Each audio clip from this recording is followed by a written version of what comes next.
Esta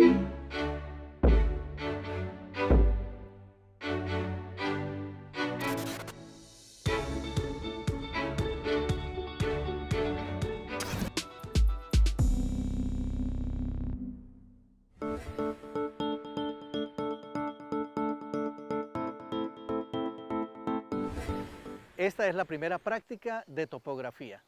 ¿Qué elementos vamos a necesitar para poder hacer esta práctica? Que se llama levantamiento con cinta y medición de ángulos con cinta. El primer elemento, desde luego, es una estaca. Este elemento es fundamental para poder armar el polígono. ¿Con qué lo vamos a incrustar en el suelo? Con una almadana. Con ella vamos a introducirlo. ¿Qué otros elementos necesitamos? Se podrán dar cuenta que utilizo el sombrero porque hay a veces bastante sol. Este elemento que está a mi izquierda, de color rojo y blanco, se llama un jalón. ¿Para qué se utiliza? Para colocarlo cerca de donde se encuentra ya una estaca y saber por dónde va el polígono. ¿Qué otro elemento vamos a necesitar? Vamos a necesitar una plomada de punto. Esta plomada, como ustedes pueden ver, termina en punta. Vamos a necesitar hilo para poder ver el polígono mejor configurado. Y vamos a necesitar también la cinta. La cinta tiene que ser una cinta flexible, duradera. ¿Cómo se usa? Si tú eres derecho, vas a darte cuenta que existe un elemento para enrollar la cinta. Te vas a parar por la derecha y te tienes que dar cuenta en qué sentido gira la cinta. Como está girando en este sentido, con mis dos dedos los coloco en este sitio para evitar que la cinta entre torcida y además para limpiarla pueden utilizar un trapito. Y como me di cuenta que estaba girando en este sentido, voy a enrollarla en el sentido contrario. Otro elemento que necesitamos para esta práctica se llama un pin. Este pin se usa para tomar puntos transitorios. La estaca es un poco más permanente. Y me faltó un último elemento. Voy a necesitar una puntilla. ¿Y esta puntilla dónde la uso? La voy a colocar en la estaca. Bueno, chicos, empecemos. ¿Qué es lo primero que tenemos que hacer? Coger esta estaca y ubicarla en el sitio del polígono.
Ahora vamos a hacer un montaje de células animales y vamos a montar una muestra de semen.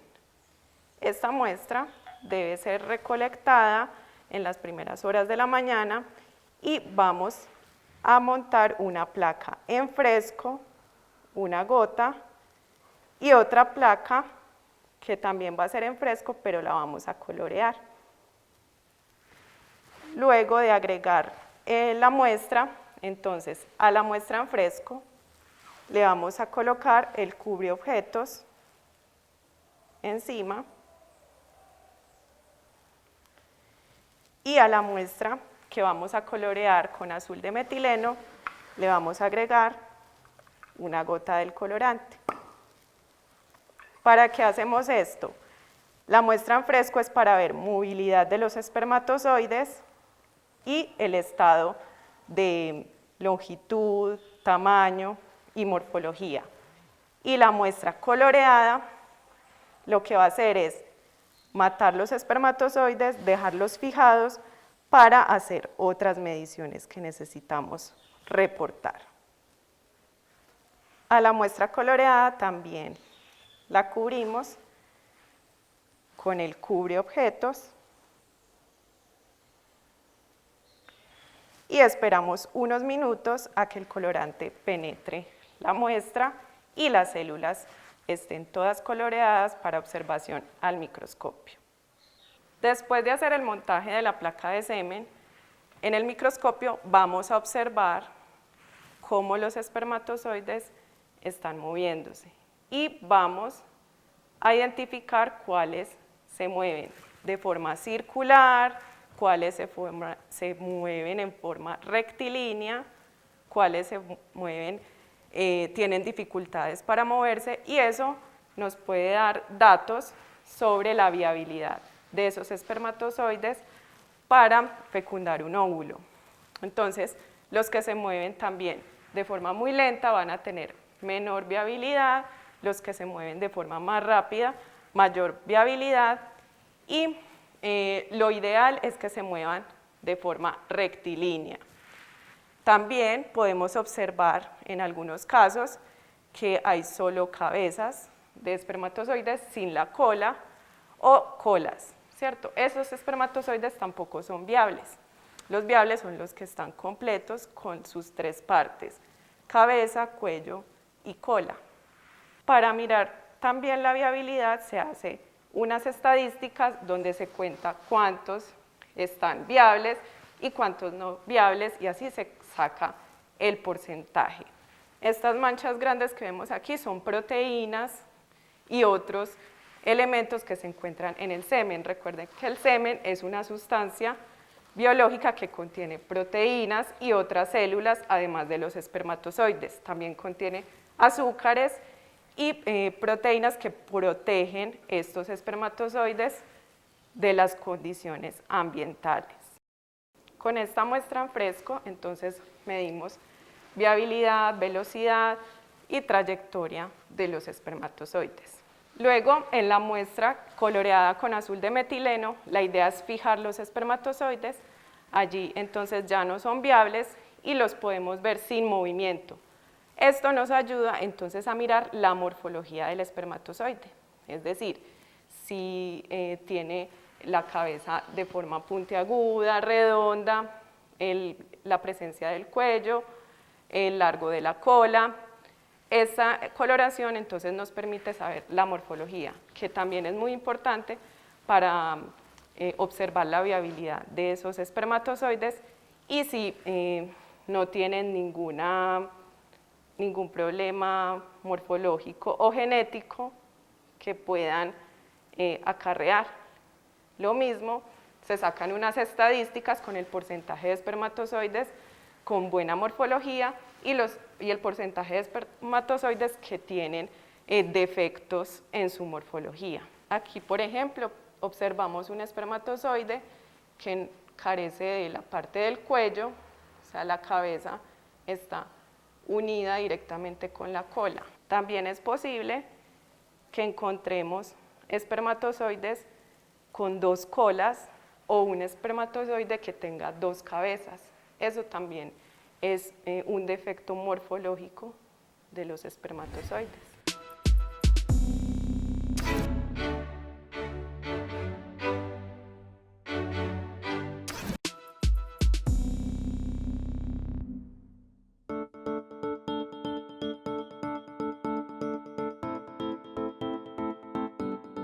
Ahora vamos a mirar los sistemas animales y cómo hacemos las descripciones. Entonces, hay diferentes parámetros con los que podemos describir los animales, como tamaño, forma, simetría, cubierta corporal, segmentación, diferenciación en regiones, presencia y tipo de apéndice y textura. Entonces, estos parámetros son los que vamos a describir en cada especie animal, porque de acuerdo al reino, al grupo, a la especie, al género, se diferencian en su forma, en sus apéndices, y también vamos a observar que hay unos animales que son más simples, como esta sanguijuela que estamos viendo aquí, y pueden ir hasta organismos más complejos, como este camarón, que ya tiene más apéndices. Luego, más complejos como este pez.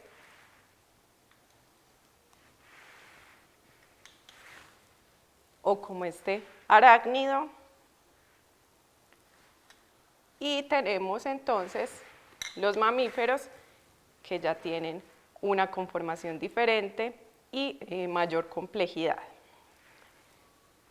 Entonces, de acuerdo a la forma, nosotros vamos a describir a los animales de acuerdo a figuras geométricas, si son alargados, esféricos, triangulares, cuadrados, ovalados. Entonces, por ejemplo, esta sanguijuela es de forma alargada.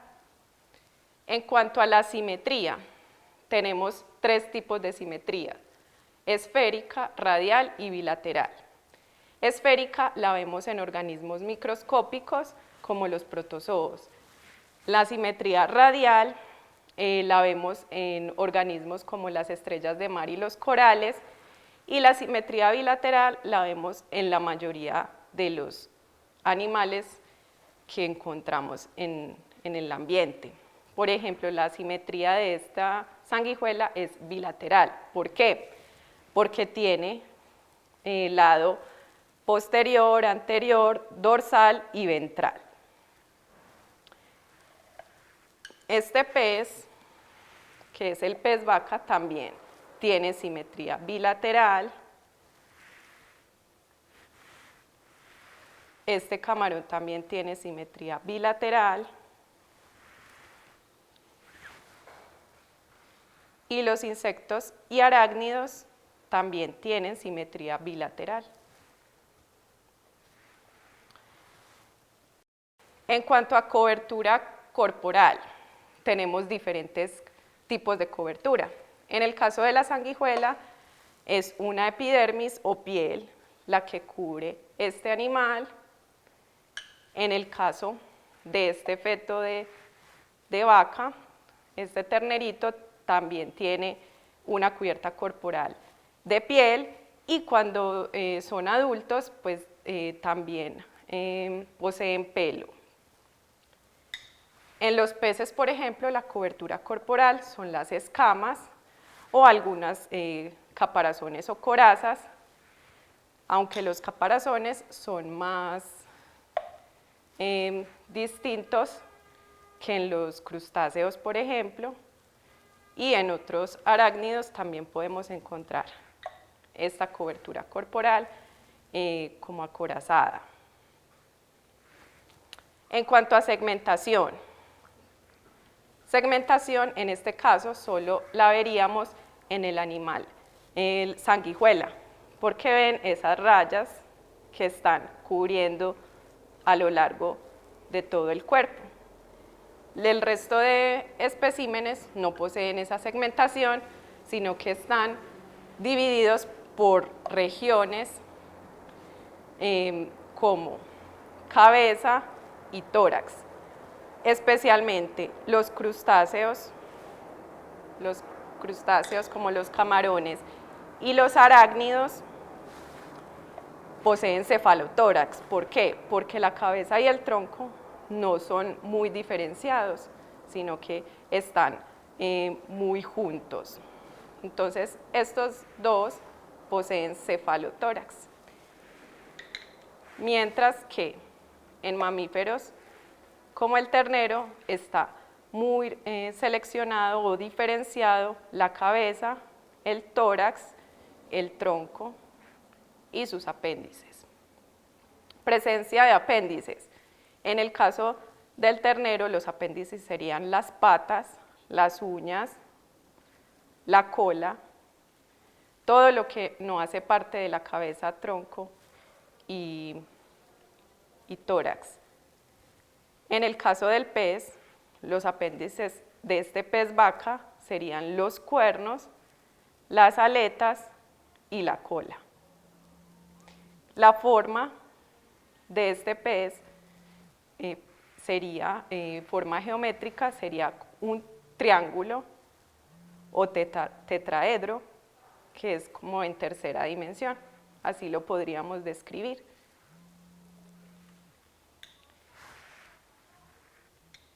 En este arácnido, los apéndices serían las patas, las tenazas, las púas o pelos que posee en sus patas. En el camarón, los apéndices serían las púas, estas patas, y también tiene una especie de cuernos. Y en el caso de la sanguijuela, no posee apéndices. Entonces, para esta práctica vamos a observar diferentes fotografías de animales y les vamos a describir su forma, tamaño, textura, apéndices, segmentación, diferenciación en segmentos o regiones y textura. En cuanto a la textura, podríamos comparar una textura rugosa frente a una textura lisa, como en el caso del ternero, que es una piel lisa y suave.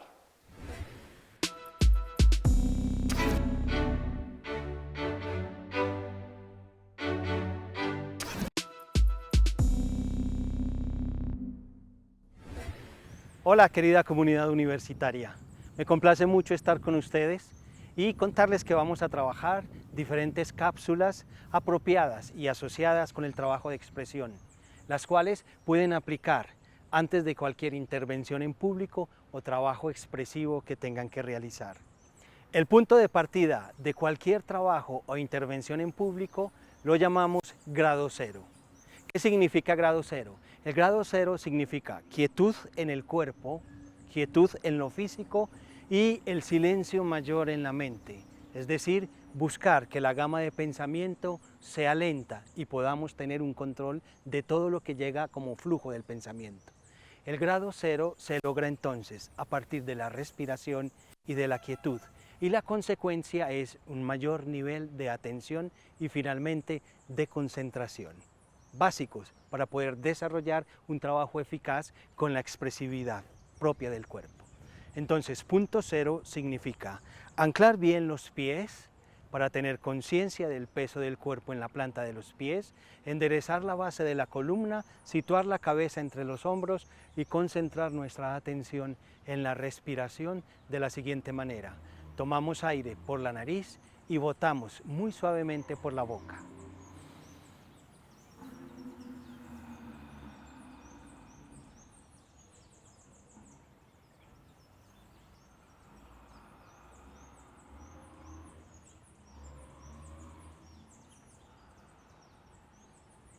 A partir de este estado tengo más conciencia corporal, más atención y puedo abrir mis canales de percepción.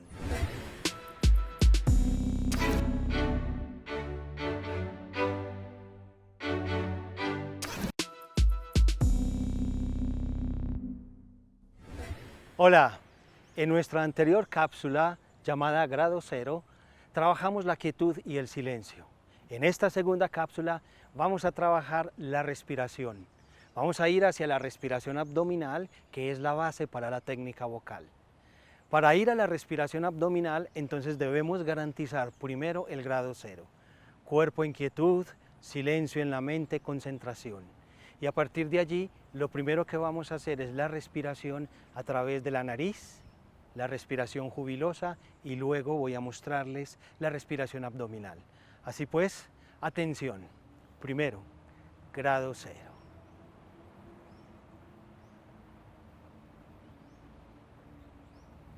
Segundo, respiración jubilosa. El aire entra por la nariz, sale suavemente por la boca.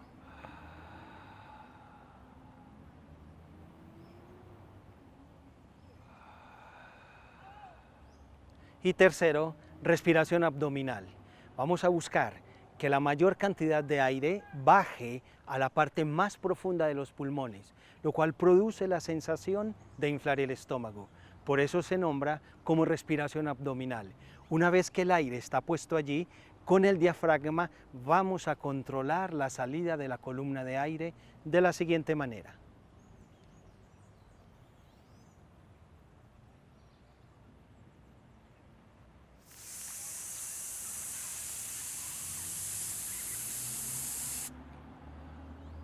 Repito, tomo por la nariz, el aire ingresa hasta la zona profunda de los pulmones, controlo.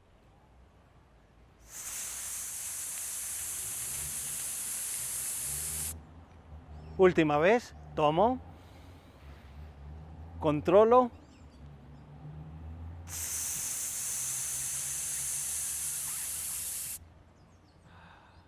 De esta manera puedo sostener la energía de la columna de aire para que finalmente mi voz esté apoyada en ella. Muchísimas gracias y practíquenla.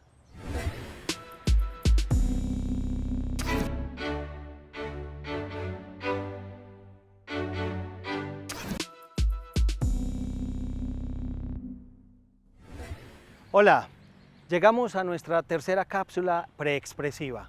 En esta cápsula vamos a trabajar la vibración de la voz. En la primera trabajamos el punto cero, en la segunda la respiración abdominal y en esta tercera la vibración sonora de la voz. Para ella tenemos entonces que hacer un repaso de las anteriores etapas. Primero, punto cero.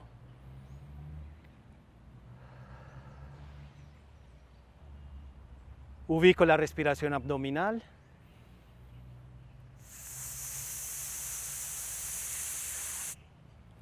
Y busco la vibración de mi voz a partir de un fonema como la M, de la siguiente manera.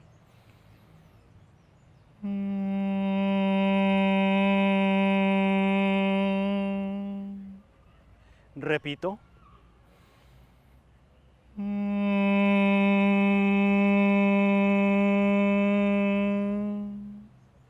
Para producir el sonido del fonema de la M, la punta de la lengua se ubica detrás de los dientes de abajo.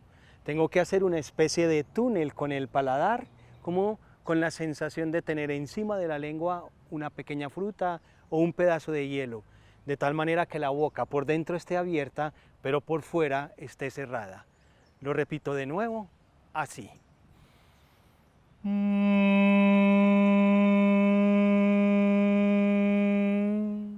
Es como si contuviésemos un bostezo. El efecto que produce es de ubicación de la voz en la medida en que las cuerdas vocales vibran y se relajan y nos preparan para un trabajo de voz mucho más exigente. Recuerden, es una cápsula básica para poder empezar a trabajar la técnica vocal y la voz hablada.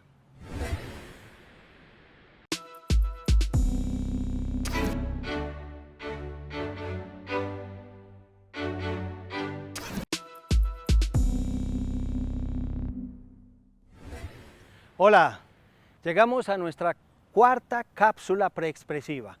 En esta cuarta cápsula vamos a trabajar la articulación del sonido de la voz, es decir, cómo se produce cada fonema en nuestra boca. Y también vamos a hablar un poco de los resonadores, lo que nosotros llamamos los distintos tonos del sonido de nuestra voz. Recuerden que tenemos 3 cápsulas anteriores: punto cero, respiración abdominal, vibración sonora y ahora articulación, que es la base de la buena vocalización. Voy a hacer el recorrido brevemente para llegar hasta la articulación. Así.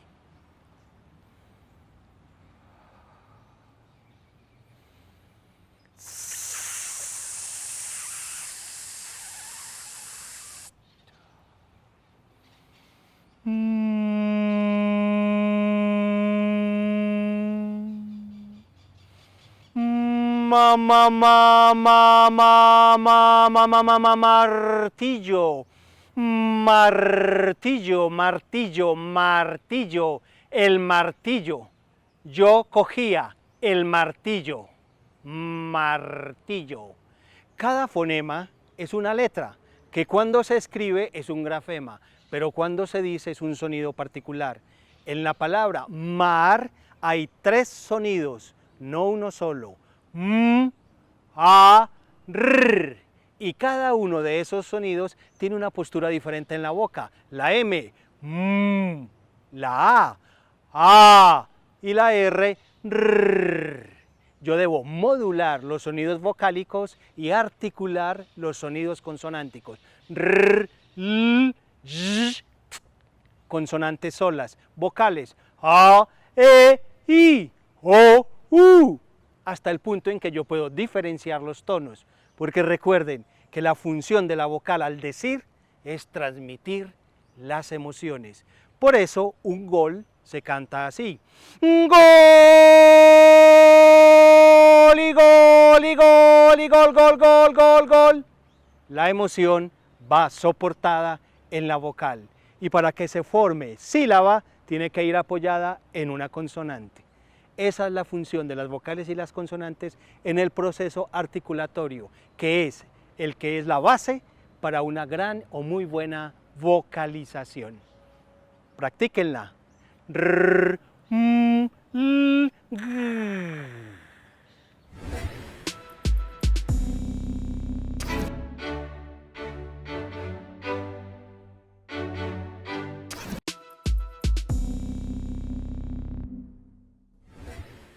Hola, me complace volverlos a saludar y espero que hayan hecho práctica de las anteriores cápsulas preexpresivas. En esta quinta cápsula vamos a unir el trabajo del cuerpo y el trabajo de la voz.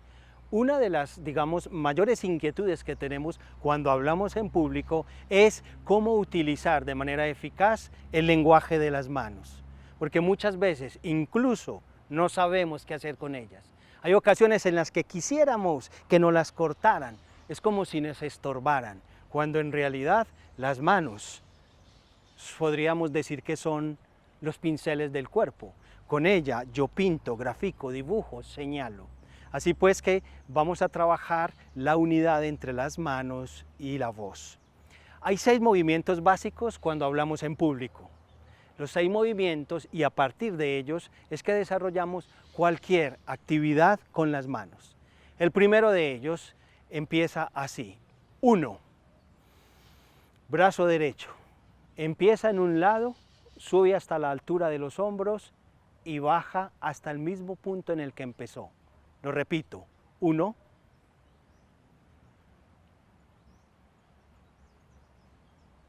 Lo mismo pasa con el otro brazo, al cual llamaremos movimiento 2.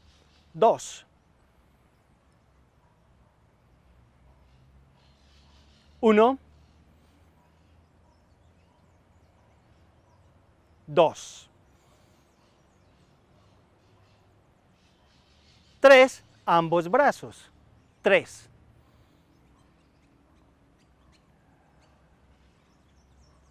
Si los pasos seguidos serían: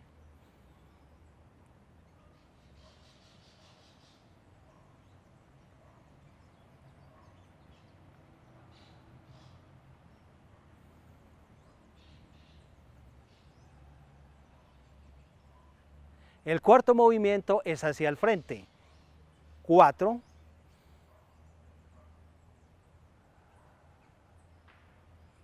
5 con el otro brazo.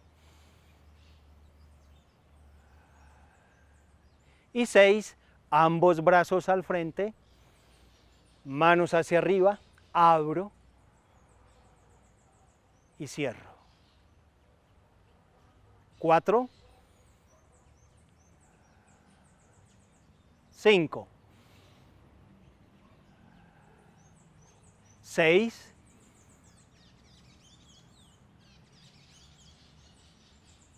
'Muy bien, los 6 movimientos juntos serían así.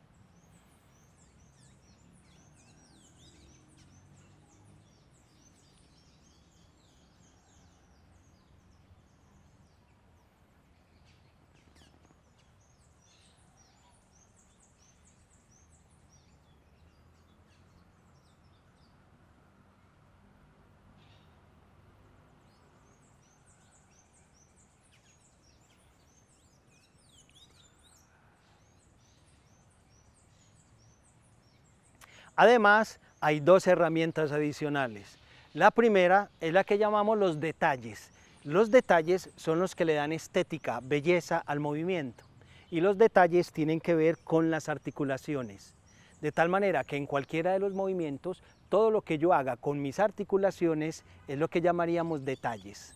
Esa es la primera herramienta adicional. Y la segunda es el contraste. El elemento unificador por naturaleza es el ritmo y el contraste tiene que ver con los cambios rítmicos, de tal manera que los movimientos que realizo con mis manos no sean siempre al mismo ritmo. Si yo utilizo contrastes y detalles, el movimiento podría quedar así.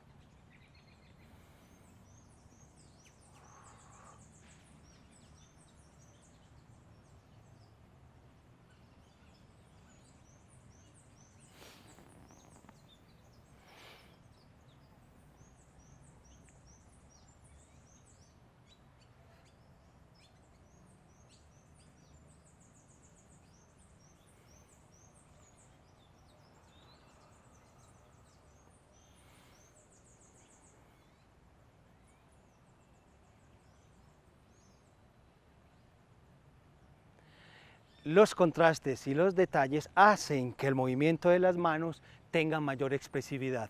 Si ustedes observan, al estar utilizando mis manos más conscientemente, verán que son aplicaciones o combinaciones de alguno de esos 6 movimientos, con los detalles, con los cambios de ritmo, con el contraste rítmico.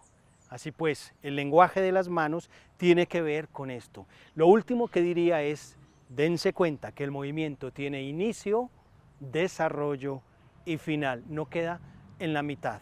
Yo no paso al siguiente movimiento sin terminar el que estoy desarrollando, de tal manera que el movimiento cumple una función de complementar lo que quiero transmitir. Muchísimas gracias.